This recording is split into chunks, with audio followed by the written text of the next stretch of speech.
Time for a quick look at the NFL playoff race in the NFC Week 4. As with the AFC, your guess is as good as mine as to which teams are actually good or bad, as that seems to change by the moment. As usual, this is more of a mathematical analysis rather than a subjective one.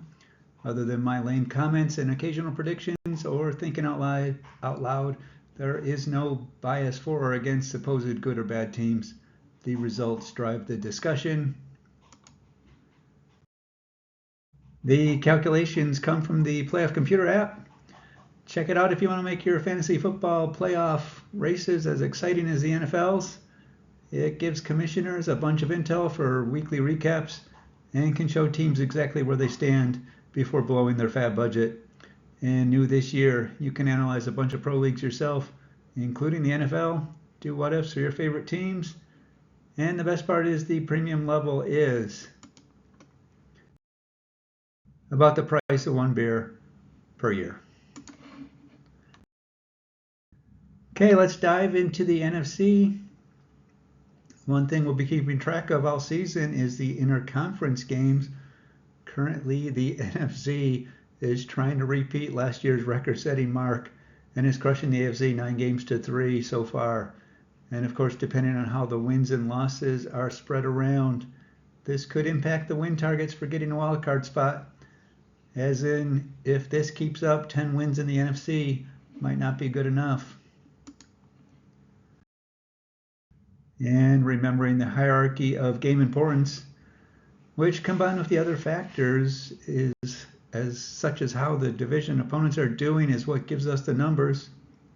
Statistically speaking, the team with the best chance to make the playoffs in the NFC is somehow the San Francisco 49ers. And truth be told, it is just the most minuscule of leads and odds they have over the other 3-0 teams. But they check many of the boxes. 2 division wins already, all 3 wins in conference. The only knock on them is that everyone else in the NFC West is just 1 game back. So they do not have an iron grip on the division. All 3 games have been close, but all have resulted in the W. Play the Jaguars this week, and then a big early test against the Rams next, which would be a chance to guarantee they don't lose the division head-to-head tiebreaker, as they've already beaten the Cardinals and Seahawks.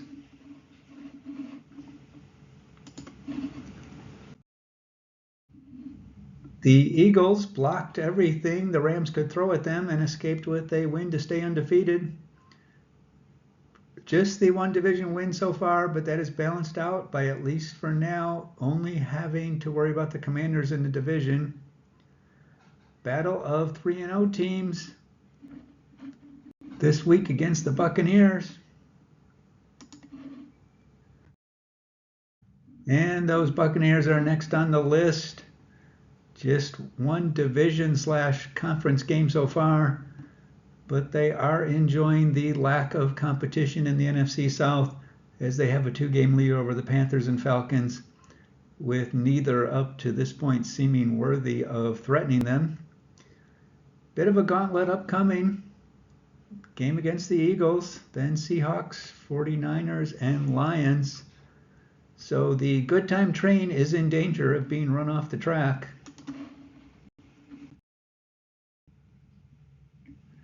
Forget all the nice things I and everybody else said about the Packers after they ran over the Lions and Commanders. They came back to earth with a dreadful loss to the Browns. That puts them in a 3-way tie at 2-1 in the NFC North. The Packers do have a slight advantage with the 2-0 conference record. I traveled to Dallas this week to try and keep the pressure on the rest of the division before an early Week 5 bye. The Commanders bounced back from their loss to the Packers with a domination over the Raiders. They take on the Falcons this week. Remains to be seen if it will be a Marcus Mariota revenge game or if Jaden Daniels will be good to go. Big game for them to keep pace with the Eagles and a big game for the Falcons to show they are playoff contenders. The Vikings took advantage of the Bengals being without Joe Burrow and ran away with a 48-10 win to go to 2-1. The question for them might be, who is their starting quarterback going to be if J.J. McCarthy is good to go? They continue a tour of AFC North teams with the Steelers and Browns before their bye. Your guess is as good as mine as whether they'll be 4-1, 3-2, or 2-3 at that point.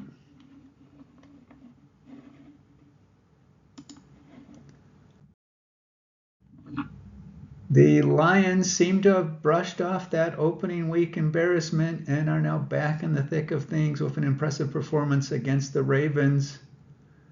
They also are on an AFC North tour with the Browns and Bengals next.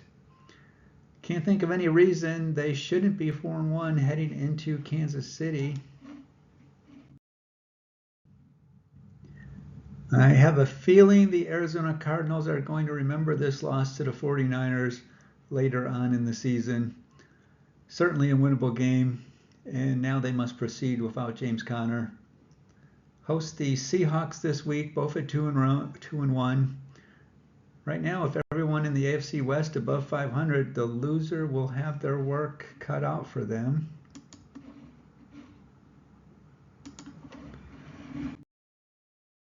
And here are those Seahawks on a 2-game high after destroying the Saints.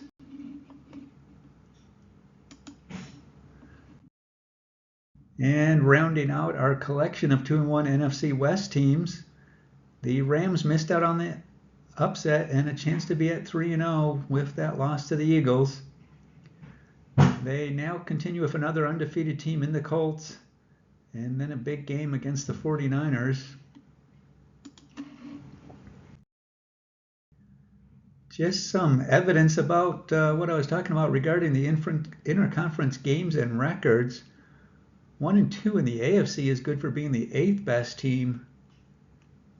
Here in the NFC, it is only the 11th best.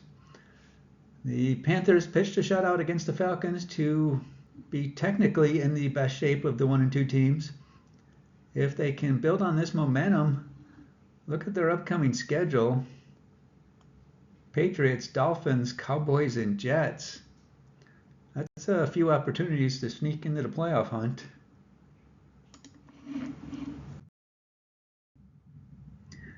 The Cowboys put on another impressive defensive performance in giving up 31 points to the previously winless Bears. I don't envy the line setters, as I couldn't tell you who should be favored between them and the Packers this week. If they can pull a win off, do have the Jets and Panthers next.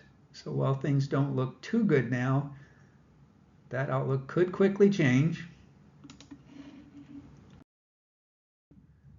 Putting up the stinker of the week was the Falcons. Now 1-2, 0-2 in the division, only better than the Saints in the standings. Host the Commanders this week before an early bye. Come out of it to face the Bills and 49ers. So I would say without a win now, their season could be unraveled fast. The off-season champs finally won a real game, going all aerial assault on the Cowboys. The 2 division losses already is a problem, as being in last place in the NFC North, but as good a chance as any to get back to even with a game against the Raiders.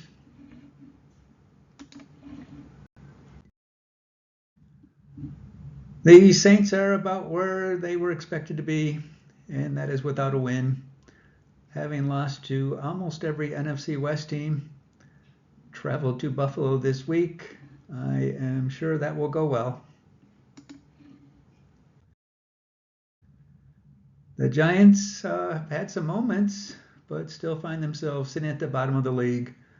0-3, 2 division losses, puts them in quite the hole.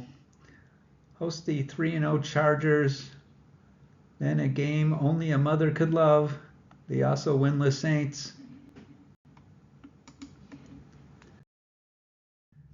That's it for now. Check out the Playoff Computer app for your own playoff race calculating needs.